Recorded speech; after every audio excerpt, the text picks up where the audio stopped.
Hi, everyone. Welcome back to another Jakarta Tech Talk. I'm your host, Laura, and I'm here to introduce our guest speaker today, Tim, who will be presenting about MicroProfile and Helidon. If you have any questions, please leave them in the Ask a Question button below, or you can ask them in the chat box. Over to you, Tim.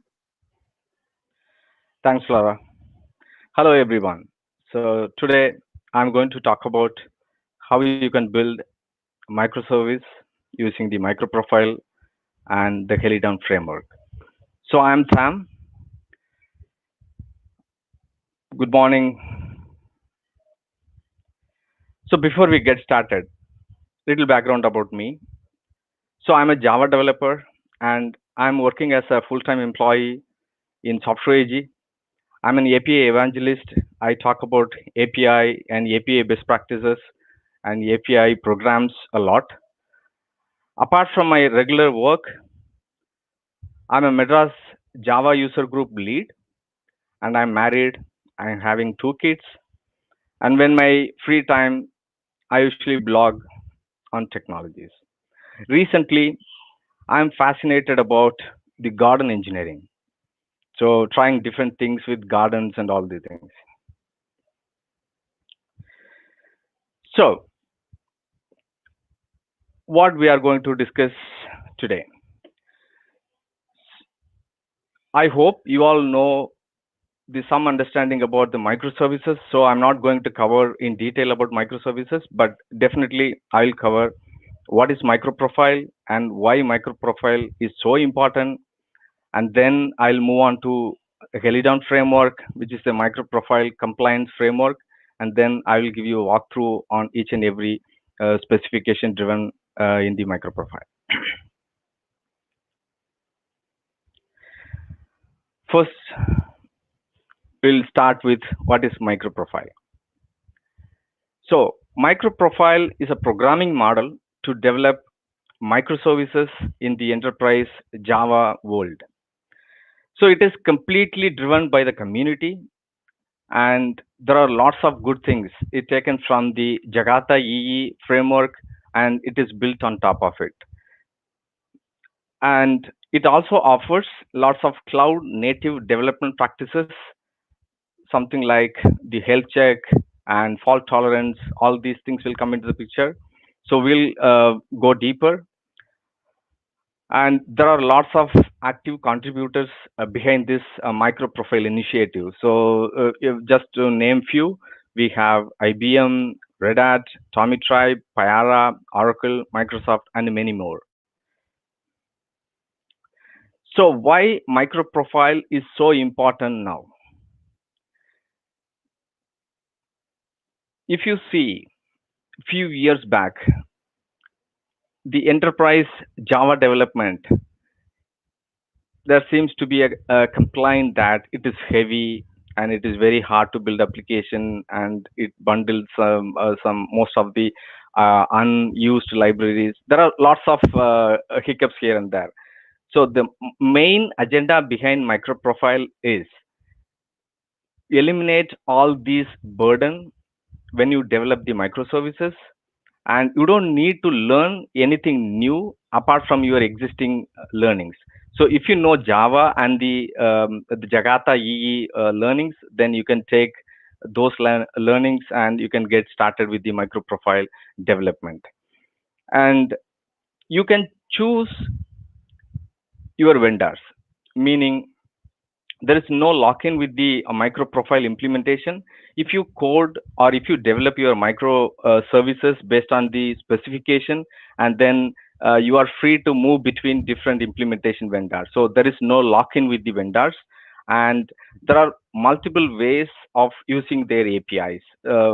Especially they offers CDA support, and you can also interact with through program, and they are also offering CLI, and it is completely specification driven, meaning every the decision is made through the community process, and all these things will be reviewed by the community, and it is completely backed up by the community. So everyone is free to give their opinion, and you can also improve all the micro profile standards and everything. So that is the beauty behind the whole ecosystem. Okay, we have seen why microprofile is important and what is microprofile. Now we will go a little deeper and the current version of microprofile. What is all about microprofile? So underlying is the simple and well-known Jakarta EE good parts. So if you see in the four boxes, CDI, everybody knows CDI and JAXRS, JSON B and JSON P. All these are fundamental to build any web services in the Java ecosystem. So they have taken these core pieces as a fundamental component, and top of it, they also offer lots of cloud native specification on top of it, especially the configuration, fault tolerance, health check, JWT auth, metrics, and open API, tracing, and risk client. So today, I'm not going to cover the JWT auth. Other than that, all the other parts I'll be covering. So on top of it, so the complete annotation support is available for your development, just to ease or simplify your development lifecycle. So there are three things is marked in the orange color. There is a specific semantic behind that. These three specification is modified or updated from the earlier microprofile specification. That's why I have marked these three things alone in a different color. The remaining things, there is no change.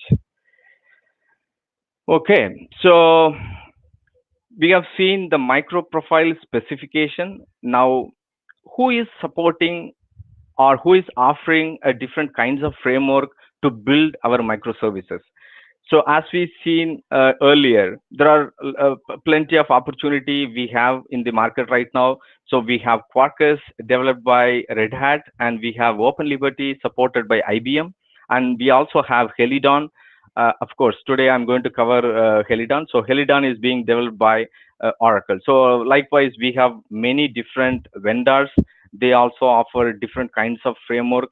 All these frameworks are completely compliance with microprofile.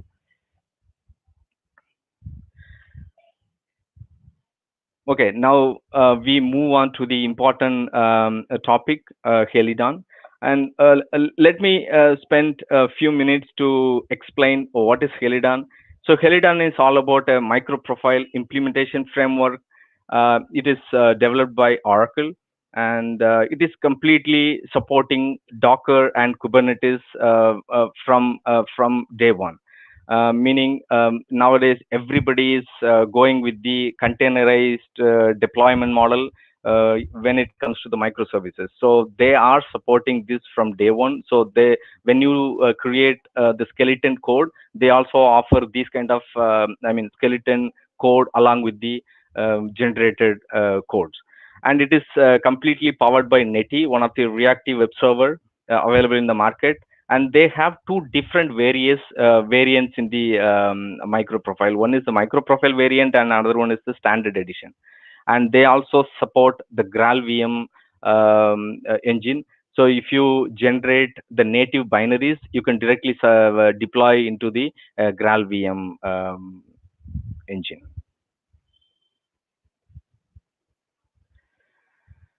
Okay, now we will dive deeper into the how we can get started with the real framework.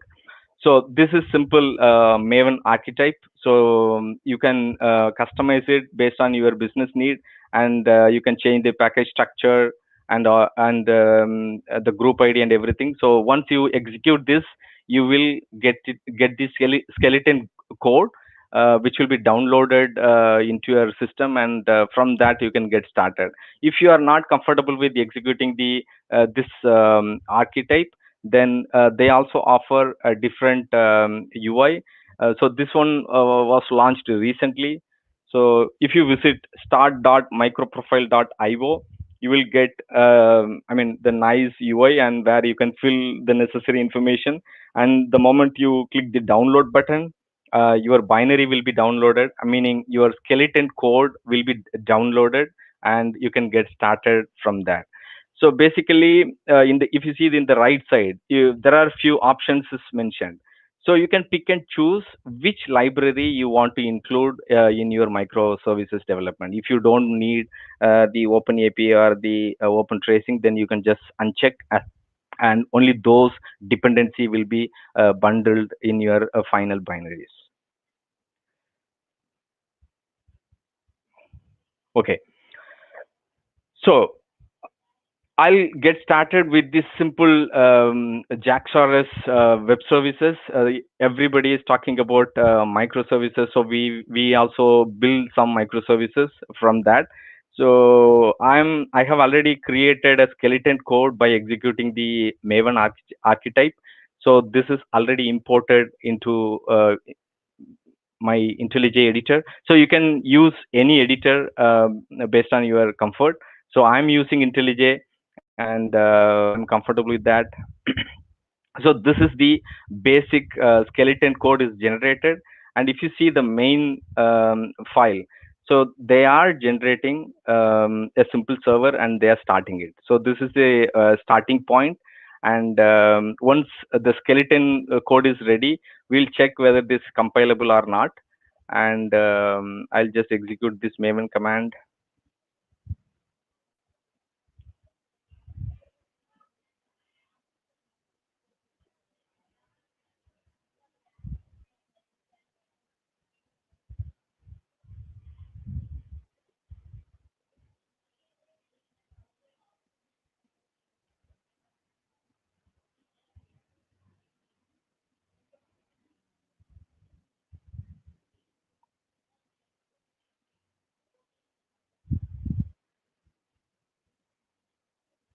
Yes.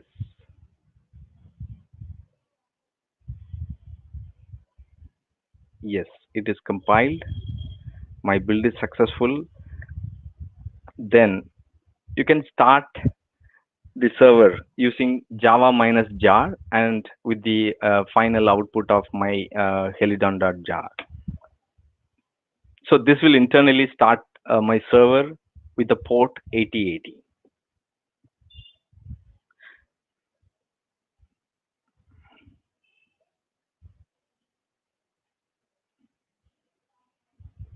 Okay, my server is started.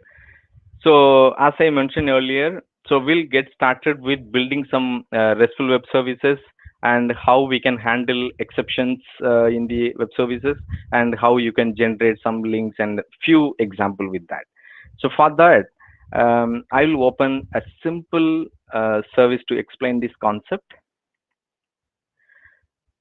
So this is the interface. So I usually start with the interface and then do all the annotation in the interface, and then my implementation code will be very clean. So this is how you can create a simple web services. And here it's a ping service which has two methods. One is ping and other one is the welcome message. And if you see implementation, there is nothing. I'm just returning some messages. In this I'm just returning a hard-coded message, and in the welcome message, I'm just taking something from the configuration. So I will cover this in the next. Okay. So let me check whether this is working fine or not. So I'm just checking my Postman, and this is my ping service. Just clicking. Yep, it is working fine. So we have seen how we can create a simple web services using JAX-RS specification, and next we will see how we can handle the exception part. So for the exception, so it's for every business we may I'm have. sorry. Yep. They're just asking if you can enlarge your text a little bit. Okay. It's Just a looking minute. a little. Thank you. Yeah. No problem. Just a minute. I'll increase the font size.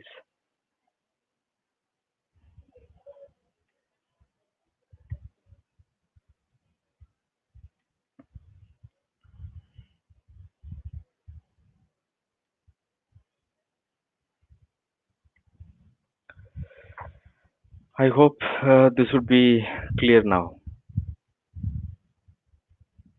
Okay. So this is my business exception. So whenever we build some application, we need to build some custom exceptions, and how these custom exceptions could be handled by the JAX-RS specification itself.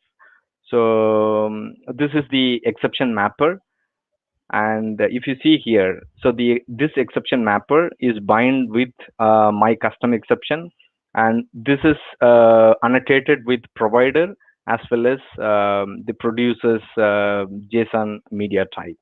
And if you see here, this is how I'm generating the response whenever my application throws some exception, and automatically this exception mapper will handle all my exceptions. So I don't need to generate the appropriate response based on these exceptions. So it's all, I'll simply throw this exception from my code. So if you see here,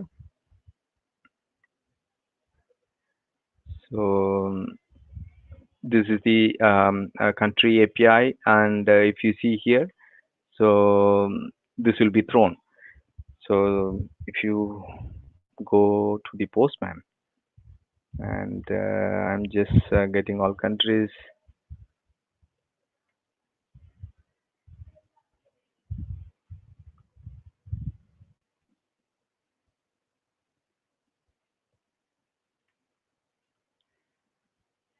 Yeah. So I will explain how handling the exception part. So if you see here, this exception response is being thrown from my exception response handler. So if you go to the this exception mapper, so basically my country API, if something is not, I'm having a manager, and this manager is not able to identify based on the code, so I'll throw an exception. So either this code is null or the code is not able to identify a country, I'll throw an exception. So this exception will be automatically identified by this exception mapper, and it will be transferred to the client. And the next one is usually whenever we create some object, we will send the link part just to maintain, or just to give the indication to the user how you can navigate to the appropriate resources once you got the successful response. So this can be easily achieved using the link API. So we have a simple link generator here, and this link generator will get the path from the URI info, and it will append the slash, as well as it will add the self reference, and based on that it will be injected into the response header, and from that header you can get the response back, and you can process accordingly whenever you want to try generate some link for a created resources. Okay. Okay, so I have covered the JAX-RS part, and I will move on to the configuration part. So this is one of the important and very interesting topic when it comes to the microservices development. So if you remember the 12 factors for building an app, that is the best practices is being advocated by many industry leaders. So if you see that they are advocating one important component here is the configuration, meaning you should be able to transfer or pass a configuration externally I mean from the external field. So as part of the micro profile, so they have defined 3 layers of configurations. They are referring that like config source, and it is started with the micro profile configuration and the environment configuration and the system level configurations. So if you closely watch the slide in the right side, so I have put some number within this bracket, so meaning this is the ordinal number, ordinal factor. So based on this number the priority will be defined. If you see here, the micro profile ordinal number is 200 and the system ordinal number is 400, meaning whenever you pass some variables at the runtime, so that will take the highest precedence than the micro profile variables. So this configuration is available as part of the resources folder. So whatever the application level configurations you can add here, and you can bundle it along with your application. So I have few where configuration. It's a simple property file, and so you can add any number of properties, and you can load when the system starts. So I have mentioned also server port and the host, and some of the properties. So how I can access these configuration properties inside my code. So a micro profile offers two different variants. One is the config property, and the other one is the config annotation. So the config property is mainly used to access individual properties based on the key. So if you see this example, so app.greeting is a key available in the micro profile property file, and which is accessed through config property annotation. But in some cases, we may need more than one properties at the same class file. So to address that use case, they have introduced something like config annotation, so through which you can get all the configuration property reference at one shot. So I'll just show the code how you can achieve that. So if you open this Ping API, so I have injected. So all these injection and everything is supported through CDI. So you can just inject this config reference, and it will be automatically injected into the code. And from this config, and I can call the get value with the app.welcome. And you can pass the value type. So in my case, it's a string, but you can also do integer, long, or whatever it may be based on your requirement. So this one can be accessed from welcome. So I'll just change this thing.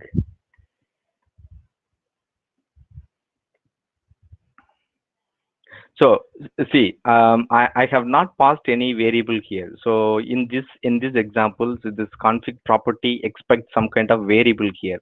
So the variable has to be passed with this query parameter. So if I pass this query parameter,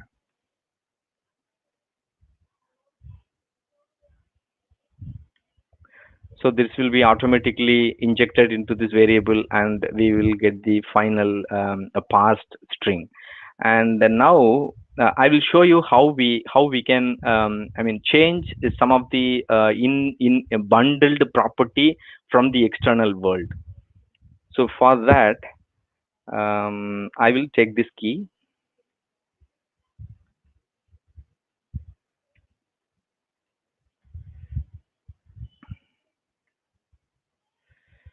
So I'll stop the server, and before I start this server with the -d flag,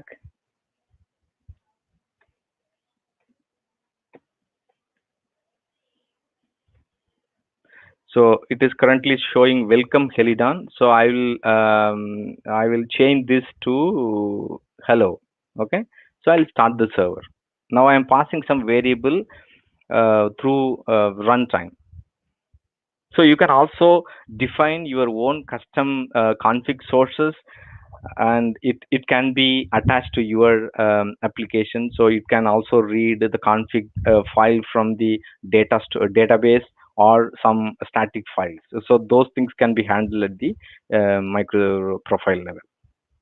So my server is started now, and if I hit this, it should return hello Helidon. That's what my expectation. Yes, it is working fine. So this is how we can pass some argument to change the configuration which is available at the microservices level. So this is where this ordinal factor will come into the picture and it will play a role. So sometime if you bundle more than one configuration file, you can also enforce the ordinal factor for each of your property file. Say for example, there is one more property available in the configuration specification, so which is config underscore ordinal. So if you add this property into your configuration file, then that will also be treated when this configuration specification loads the configuration property file into the application. So based on this, it will override. If it finds more than one key across different property file, so the merge will happen based on merge, or the override will happen based on the ordinal factor. That's how the specification mentioned that. Okay, so I hope you have some understanding about the configuration and how you can pass some external configuration and how you can write the config sources and everything. So next, we will move on to the health check. This is again an important component when it comes to the microservices. So each microservices should somehow indicate to the external application or the developers that how my health is. So based on that, if the application owner want to take some decision, the business I mean the business availability decision, then he can span a new instance, or he can also get notification. All these the DevOps cycle can be managed in a smoother way. So for that, the health check specification offers slash health is the endpoint. We don't need to write anything to get that out of the box. It is by default they are supporting it, meaning every micro profile implementation vendor has to offer the slash health API. So this by default this offers three kind of intelligence. One is the deadlock detection and available disk space and available heap memory. So based on this, the JVM level intelligence, we can take some important decision and extend our liveness of our application. So I'll just go through how we can check the health.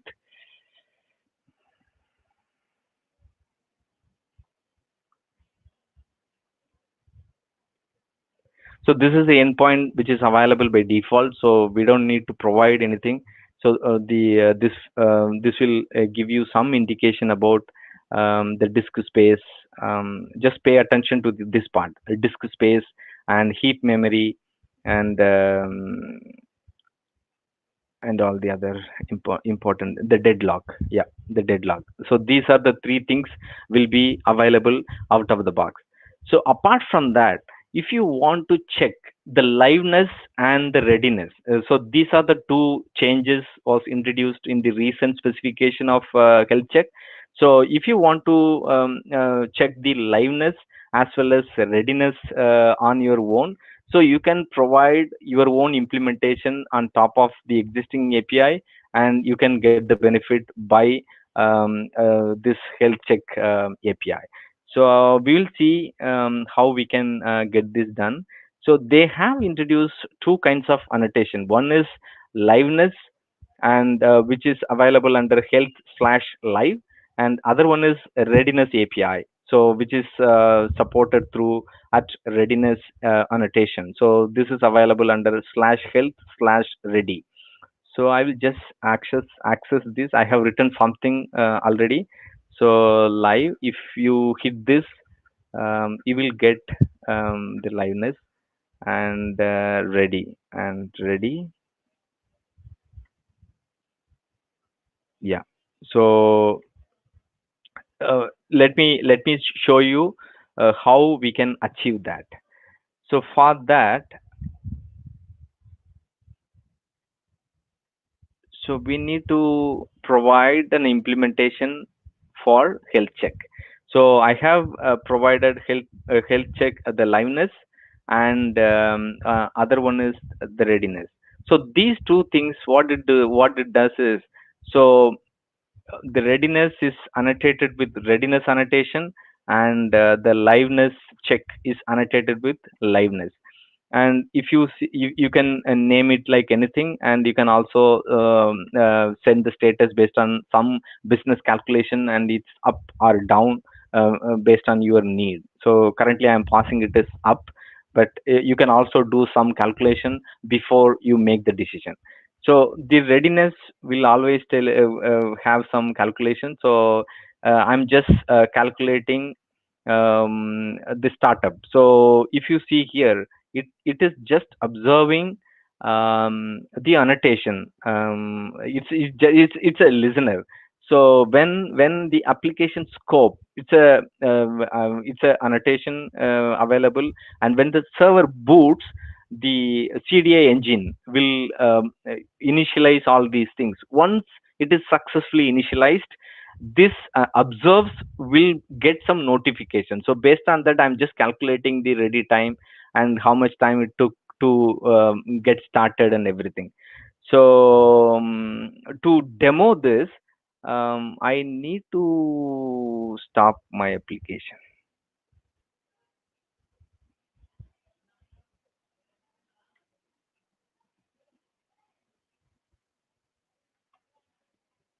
So here, I don't need to pass this anymore. So I have already demoed this to you. So I'm not passing this. So I'm just starting my server again.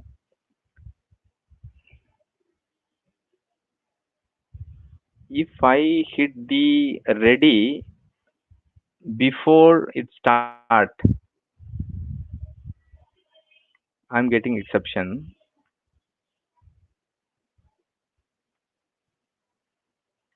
Oh, I saw something, but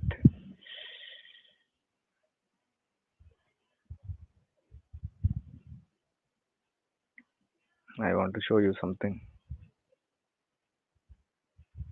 Okay, okay, let me cover that later. So this is how you can provide the health check for your microservices. If you see the code, it is so simple and straightforward. The next topic is metrics. So metrics is this specification offers a unified way for the micro profile servers to export some monitoring data at the management agent. So it's mostly for the developers to have the uniform follow some uniformity across all the microservice development. So they can basically depend on few concrete REST endpoints to check the metrics of the application. So by default, it is classified under three different categories. One is the base, and the other one is vendor specific, and the final one is the application specific. So if you access this, if you want to get some metrics at the base level, so you can pass this metrics. So metrics slash base. Okay, I'm not getting all these endpoints.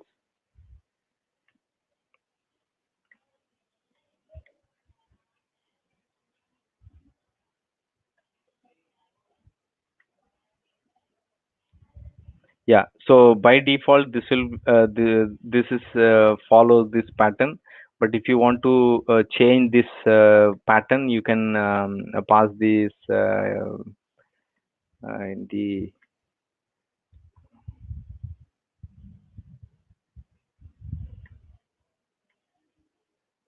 yeah.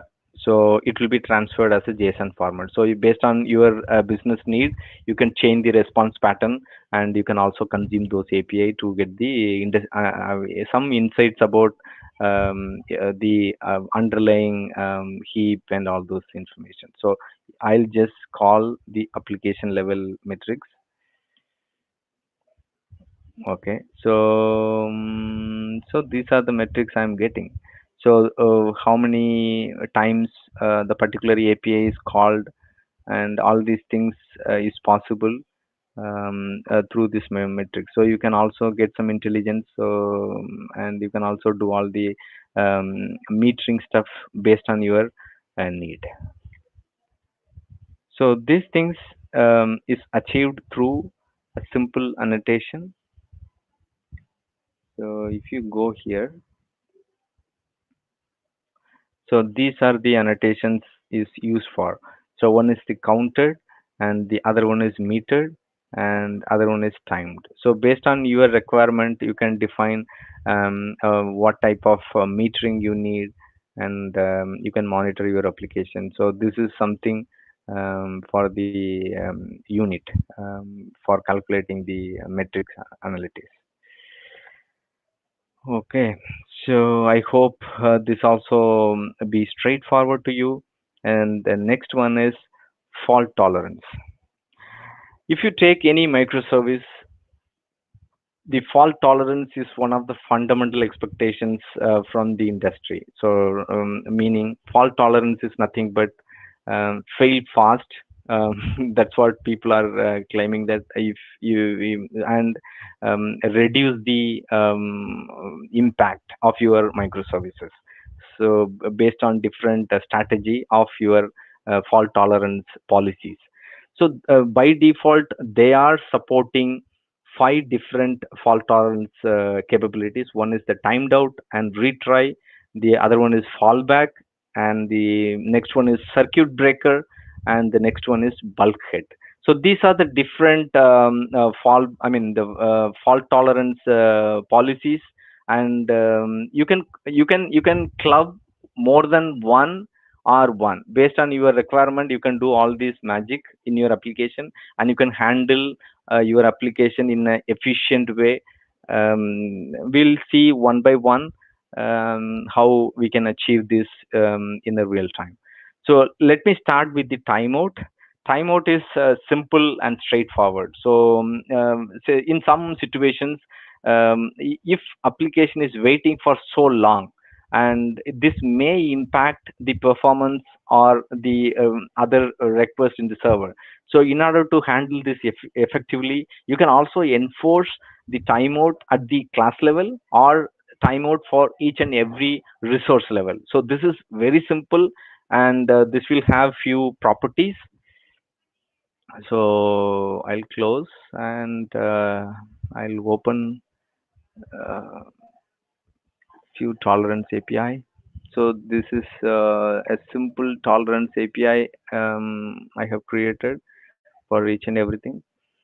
Okay, the first one is timeout. So the timeout I have by default is 1000 millisecond. Yeah. So that's how this configuration says. So I am not passing anything, so the default will take in the place. So I am purposefully waiting. I mean, just to simulate that, I am purposefully make my application to wait, and then how the timeout is taking place, and it is responding. Okay. So I'll tab. Okay.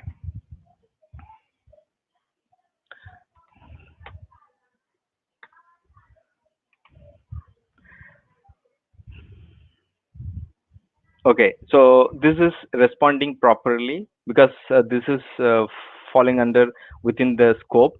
So this is responding based on the successful response defined here. So I am passing, I am increasing the threshold. I'm just forcefully making my application to wait. So this will throw a timeout exception. So I'm still I mean uh, seeing this in the console, but let me show you how you can handle this exception by accommodating the other annotations in the future. But right now, this is just to explain how and what will happen when the timeout exception is arised. So when there is an exception, the timeout falls under place, it will throw a timeout exception. Okay. So, but in real time, we need to handle this exception gracefully, right? So for that, we can attach some of the other capabilities offered by the fault tolerance. So we'll see in this upcoming examples. So the next one is retry. So here, timeout along with retry. So retry is nothing but when the retry mechanism should take place. So I'm indicating that whenever there is a timeout exception, just try to execute one more time, or based on this I mean configuration. So they have provided all these configurations just to make sure that we can extend this all these capabilities in a nicer way. So this indicates how many times this retry mechanism will take place. So if I mention this one, then it will retry once, but I have mentioned this two. So it will execute automatically two times, and then if there is no, I mean, successful response, then it will fail again. But in between, if I am able to recover my system, then I will get a successful response. So that is the whole intention behind that. So I'll just see how this behaves. So this one has an endpoint with retry on. Okay, so I'll scroll down a little bit, or I will stop and start.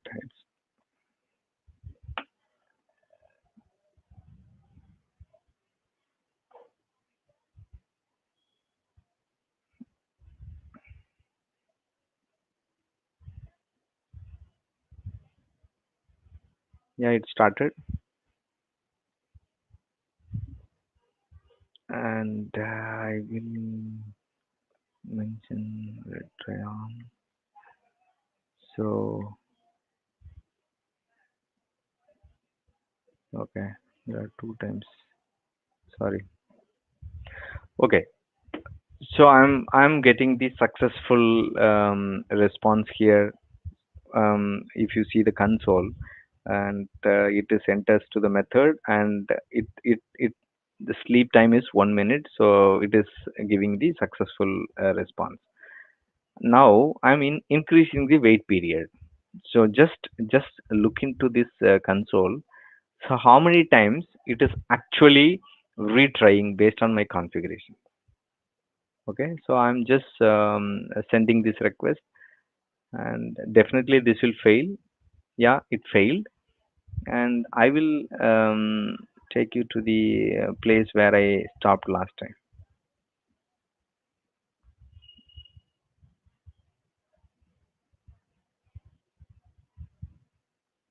Yeah, so this is where the first one, right? And then this is the first request for 5 minutes waiting period, and it tried, it failed, so it threw the timeout exception. So based on this configuration, so I have made the configuration as two, the maximum retry two, right? So based on this configuration, so it tried two times, and even within two times it didn't get any successful result, so it failed again. Okay, this is how you can do all this mix and match of timeout and the retry and all these things. So delay is nothing but between the retries, what is the wait period I should enforce to the system. So it should not be very frequently. If we retry, the chance of success might be very low. So I'm just giving some time slot to delay my next time slot to try. So you can also configure this based on your requirement. So next one is very interesting. So we'll see how we can club timeout with fallback method. So fallback method is nothing but to improve your efficiency of the success rate whenever there is an exception. So for if you see here, the fallback, they offer two different flavors. One is the fallback handler, and the other one is fallback method. We'll see what these means and how we can get the benefit out of it. Let me explain first the fallback handler. Okay, so if you see here, the fallback handler. So I have configured some class here. So what does that mean? So we need to pass one fallback handler implementation. So this is the interface. I have provided one implementation. So this is the fallback handler, and this will provide some kind of response whenever there is an exception. Whenever there is an exception for this method, so for timeout, so this timeout exception happened, and then this fallback will be triggered. So what this fallback will do is, this will have some kind of response. So I have currently generating some dummy response, but in real time business use case, based on the error or based on your requirement, you can change the response and you can send it back to your client. So we'll see how we can see this in action. Fallback handler, timeout fallback handler. Okay, so I'm just changing it. So first, there is no exception, so I am getting the successful response from my method itself. So if you see here, so this is the response, timeout with fallback handler, right? Yeah, timeout with fallback handler. So I'm getting the successful response. When I increase the threshold, then the response will be changed. If you see here, the response from Helidon from bar fallback handler. So meaning whenever there is a timeout exception happen, this one give the control to the fallback handler. So please handle this exception. How you take this decision? So the chain, the request chain will follow the fallback handler. The fallback handler actually generates my expected response. So if you see here, the same result I'm able to see here as well. So this is how you can improve your application efficiency by accompanying both timeout and the fallback handler. So the next one in the same fallback bucket is fallback method. Instead of fallback handler as a implementation, you can define a separate method and hand over the responsibility to that method. So if you see here, so I'm just mentioning that fallback method, and this is a method name, and this method is available here as a private method. Got it? So so this is again a simple and straightforward. So we'll check how this operation works, and I will change this. First, I'll get the successful response. Yeah, timeout with fallback method, and then I will increase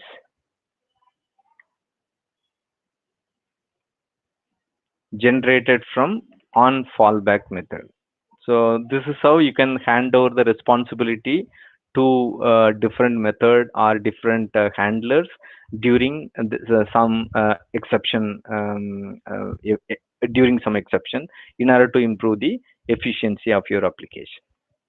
Okay, let me cover the circuit breaker again. So this is one of the important topic when it comes to the fault tolerance. Circuit break, you all know what is circuit, and by default the circuit will be in the closed state, meaning all the requests will be allowed to reach the appropriate the request handler, and the response will be sent back to the client. So when there is a problem, what this system will do is, it will open the circuit, meaning no further request will be allowed inside to access the resources. And based on the configurations, there are different configurations they are supporting right now, and based on these configurations, so you can make this application to half open the circuit, and then based on few other configurations, you can again close the circuit. Then all the requests will be allowed inside to access the resource. So we'll see what are the different properties is being supported as part of the circuit breaker. So one is the request volume threshold, and the failure ratio, and the success threshold, and the delay. So let me start with the request volume threshold. So this is the bandwidth within that period. My expectation is 4, meaning within the 4, the failure ratio is enforced as 0.75. If it crosses this threshold, then automatically the circuit will be opened. By default, it will be in the closed state. When this principle is violated, then automatically the circuit will be opened.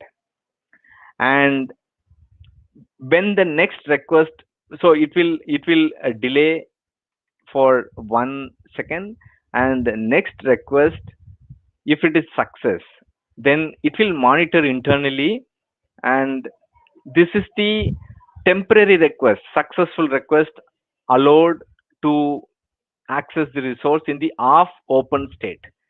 So once this threshold is also reached, then it will be completely closed, and then the circuit breaker is not active. So all the requests will be allowed inside. So I will and see how I can simulate. I tried, but I couldn't get the response properly. But I'll check again.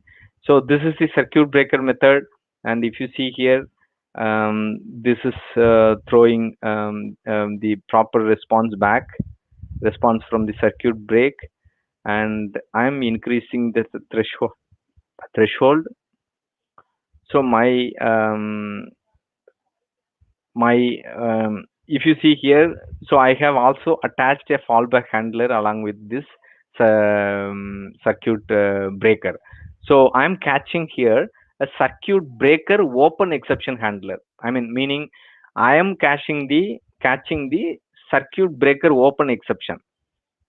So whenever there is a circuit breaker open exception is thrown, this will be activated.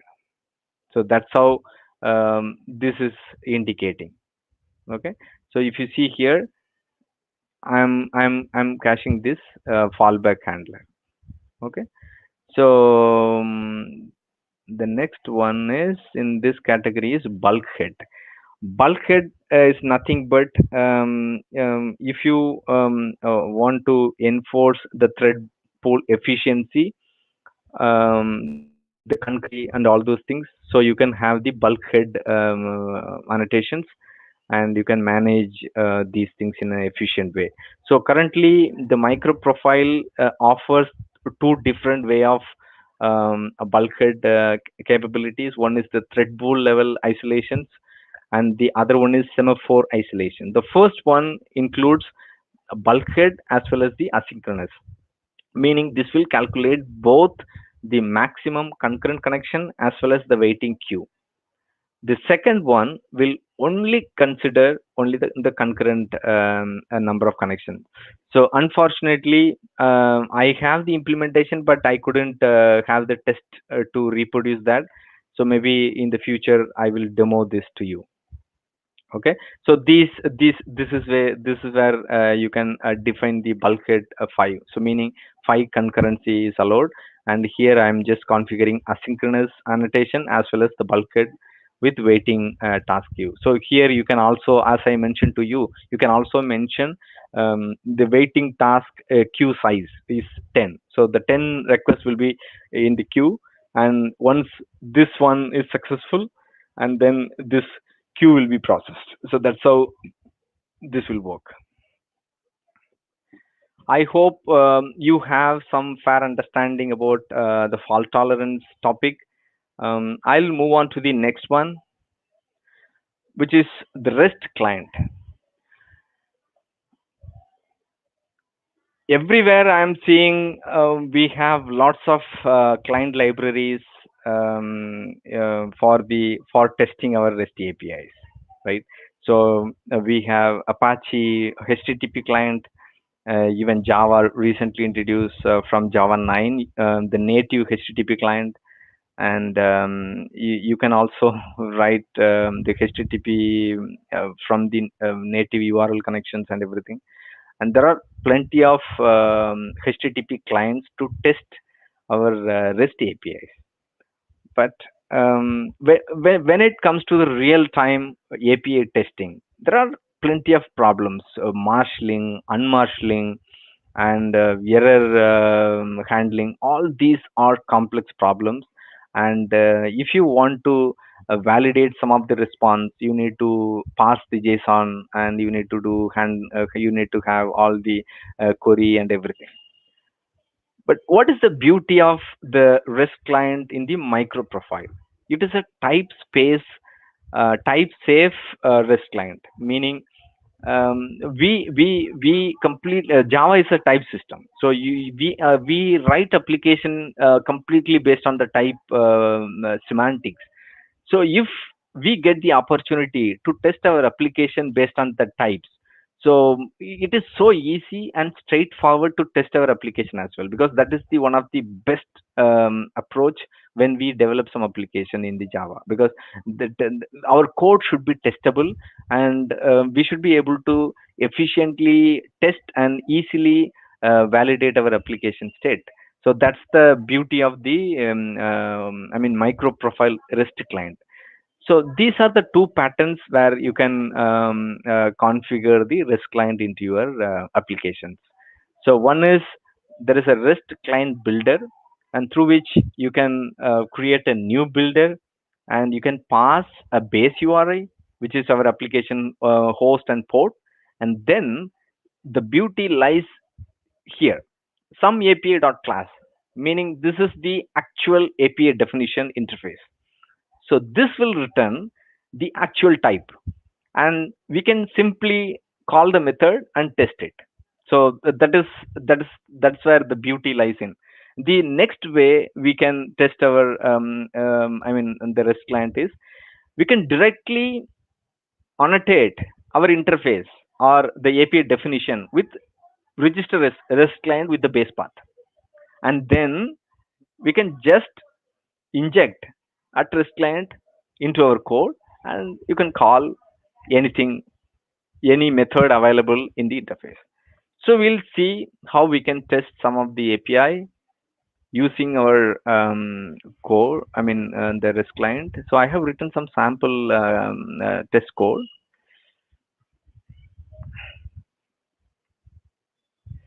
So I'll take this one. For this, I will also open the API definition. Okay, so this is the API definition, and this is the API test code. So if you see here, countries is the base, countries is the path, and this interface is iCountry API, and this offers three methods. One is all, other one is add, and the other one is get. And if you see the client code, my base path is HTTP localhost 8080, and I am initializing my REST client with the REST client builder with the new builder, and I'm passing the base URI as from the URI builder, and then I'm just building with the interface iCountry API. This returns the iCountry API object. So from that moment, I can simply call the method directly and getting the response back. So we don't need to write any marshalling code or unmarshalling code.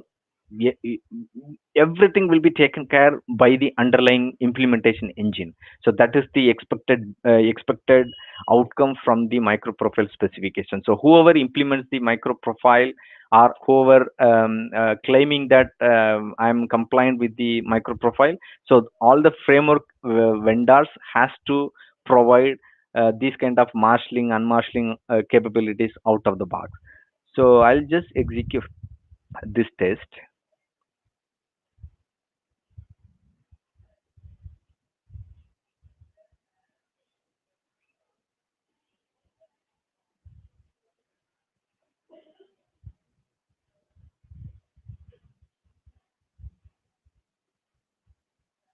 Yeah, it's starting.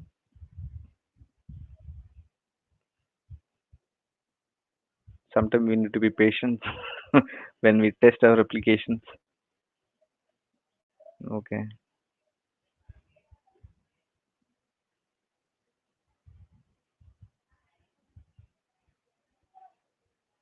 Yes. So this is returning a proper result.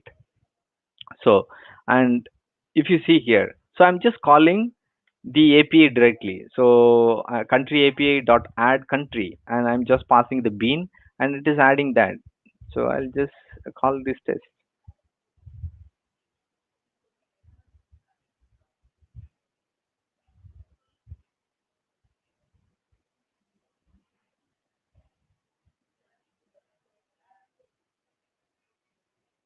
Yeah. So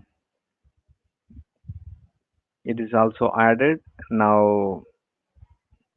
Yeah, the link is generated. As I told earlier. So if I call this again, so the Italy should return.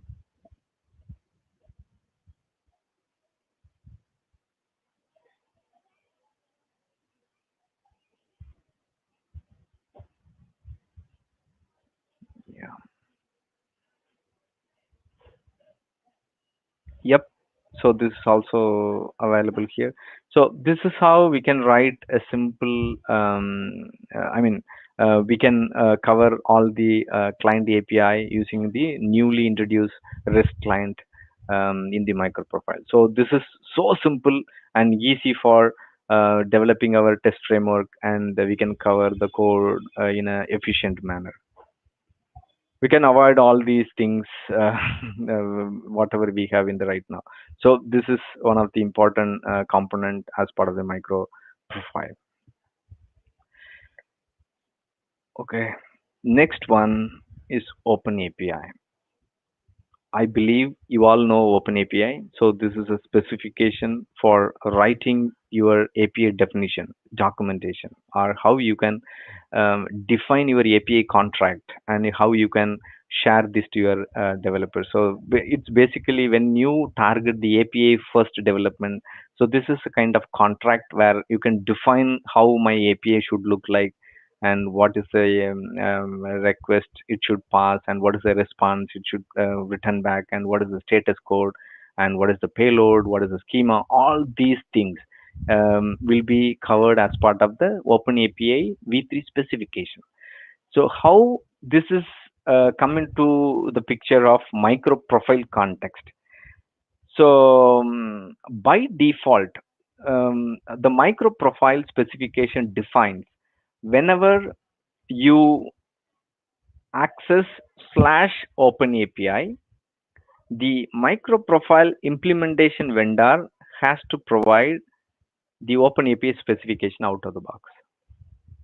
Such a beautiful, I mean, definition is defined as part of the specification. So we don't need to write a single line of code to generate open API. But if you want to improve open API spec, we need to do some customization here and there. I will explain in a moment how we can do all these things. But just to get started with the open API definition, we just write the API metadata using the JAX-RS annotations. So from that annotations, they are automatically generating the OpenAPI spec. So that's how the default part is being covered. So if you go here, and I'll just change this to OpenAPI. So by default, the response is in the YAML format. But if you see YAML is a problem, then you can also change that by passing the accept header.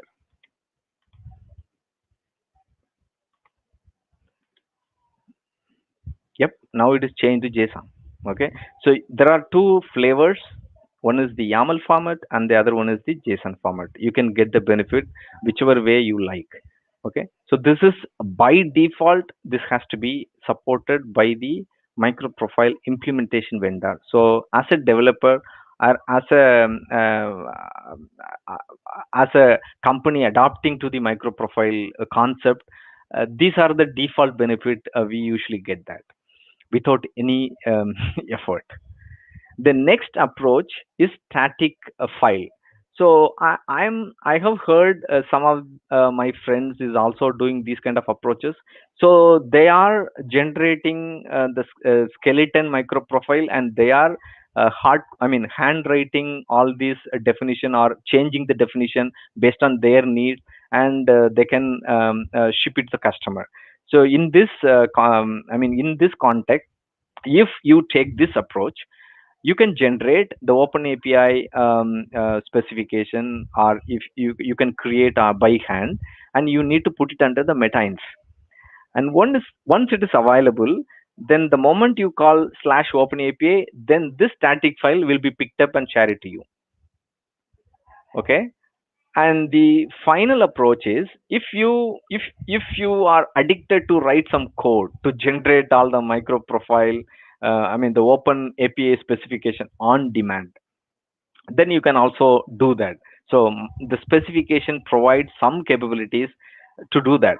So you have to write an implementation for OAS model reader, and this needs to be configured with the key mp.openapi.model.reader in the configuration property. Once it is done, then your the dynamic code generator will come into the picture, and it will do its job. There are three different flavors I explained, but in real time, all these things will be merged together, and it has its own algorithm to identify where and all it is available, and it is taking the definition, and it is doing mix and match and all these things, and it is finally generating one nice open API definition based on our business need. So we will see how we can do that. So I have written a simple open API custom implementation. So I'll show you. So this is my custom implementation. So by default, I don't have the information. So what I did was, I'm just generating the information for my requirement. So for the time being, I will comment this, or yeah, yeah, not here. I will what I will do is, I will change the micro profile configuration. Yeah, so I will comment this. Okay, so meaning, so this custom implementation will not be inactive. Okay, I'll just compile.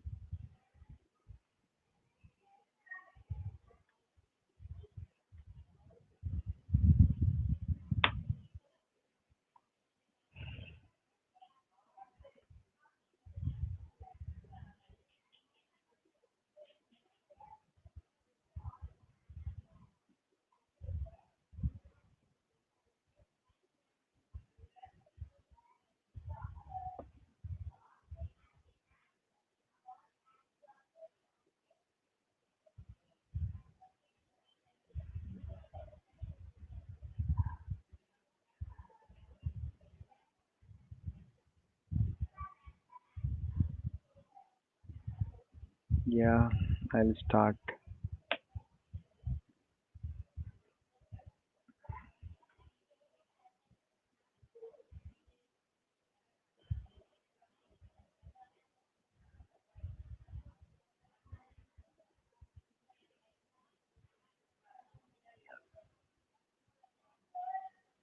Yeah, I will access the open API again. So the info is changed, if you notice that. So it's the default info generated by the definition. Okay, but I don't want this. So what I will do is, I need my custom info. So I have added some contact info. So this things is not available. If you notice here, the contact information is not available, but I want to include my contact info and everything. So how this guy changes this definition? So it will consider both the default OpenAPI spec as well as whatever we provided through the custom OASM generator. So these two things will be considered, and it will be merged as one, and it will be given back to the end users. So that's a beauty of the Open API specification as well in the micro profile. I'll quickly rush because we are um, closing to the end.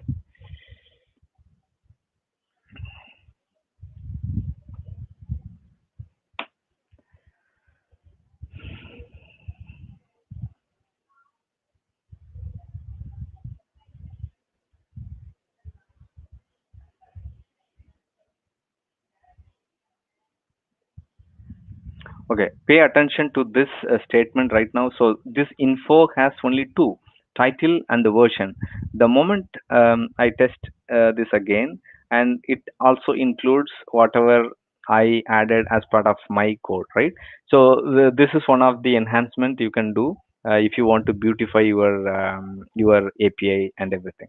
So, and apart from that, I have also made some changes in the below method. One is the ping method, right? So you can annotate. Okay, yeah, it is very tough. Oh, oh, sorry.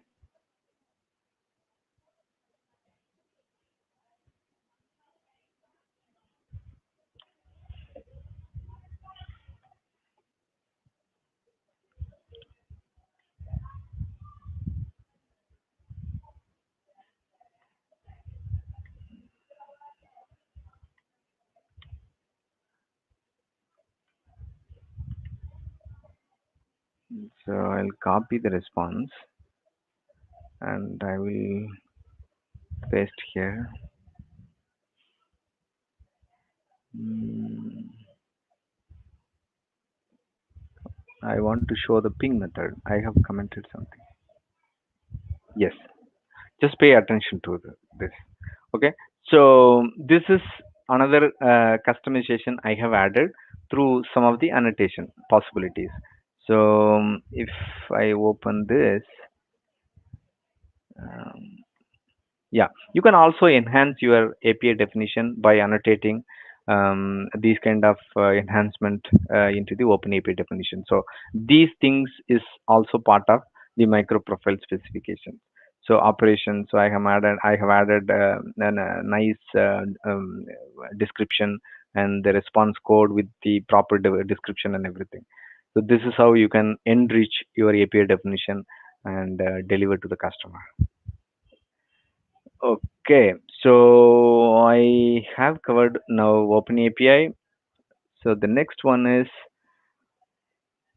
Open Tracing.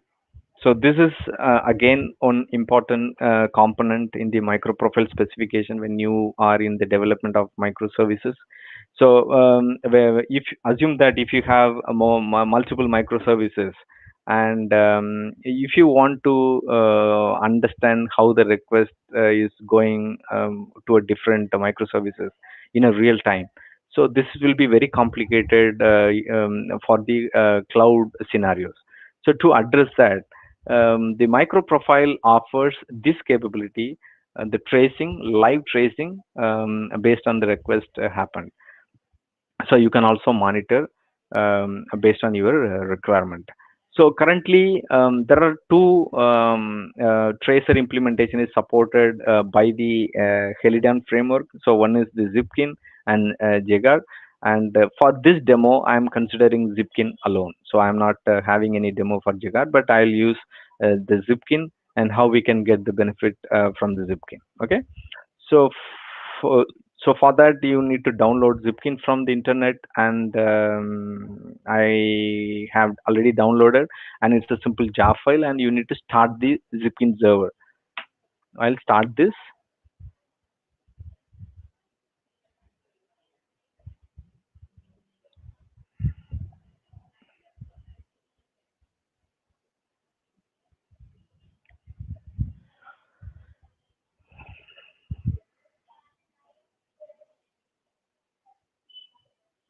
So there is one change you need to do in order to bind Zipkin with your application. So Zipkin 5 by default will be running on 9411, and this information, which application has to be monitored and everything, that has to be informed in the micro profile configuration file. So if you see here, so I have my tracing service as Helidan bar. So this Helidan bar is the application name. So if you see here, so that is the application name. See, so that is the application name. So that is configured as the service in the tracing. So from that moment, when I start the server, this connection will be made, and so now the Zipkin is started, and I will also start my Helidan server. Helidan microservice is getting started, and the moment it start, if you notice in the command line console, there will be something, yeah, Zipkin tracer builder. So it is watching on the Helidan bar. So to access this Zipkin, we need to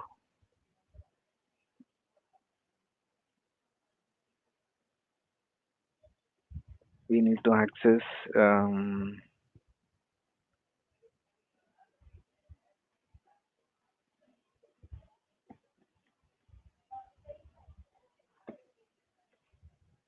9411. Yeah, my Zipkin is running successfully, and currently there is nothing. And what I will do is, I will hit some endpoints. Okay, so I'll ping, and I will also call welcome. Okay, I have called two services, and I'll just refresh. Now my service is picked up here, and I'll search. So see, so here two, I mean, a request is being monitored. So one is this, so you can track what is called, where, when is called. So you can track complete trace of your request.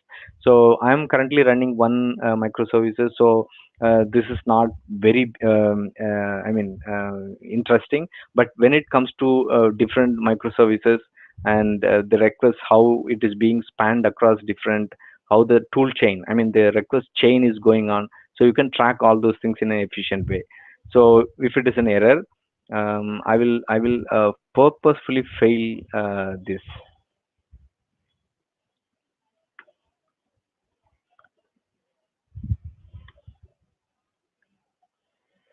um, okay, tolerance.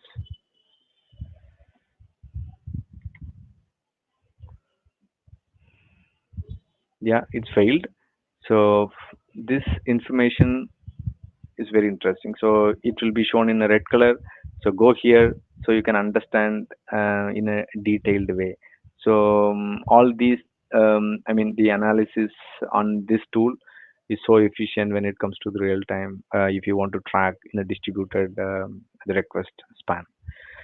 So this is all about the open tracing. So it's simple. There is one configuration you need to bind in your micro profile configuration file. So the tracing dot service with your microservice name. So then the application will automatically, the Helidan is automatically identified the Zipkin, and it understand that. Okay, so I think I have reached the end, and thank you everyone. This the whole project is available in the GitHub under this URL, and this is my blog, and I have written many articles about Helidan and microprofile, so you can go through that. So one before we move into the question and questions, if you have any questions, you can ask. But one disclaimer is, I may not have all the answers right now, but I will definitely find an answer at later point in time, and I will share it to you.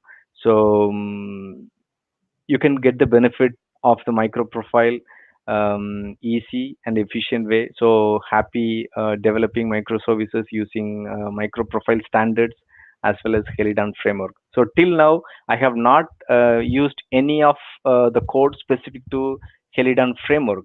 That is the beauty, because I have coded everything with respect to the specification. So whenever your company decides, okay, this contract is the licensing terms and condition is not working anymore, so we don't need this framework. So if you want to move something to a different framework, so you can pick and choose whichever microprofile compliance framework, and you can move the complete application to that. You don't need to change any single line of code.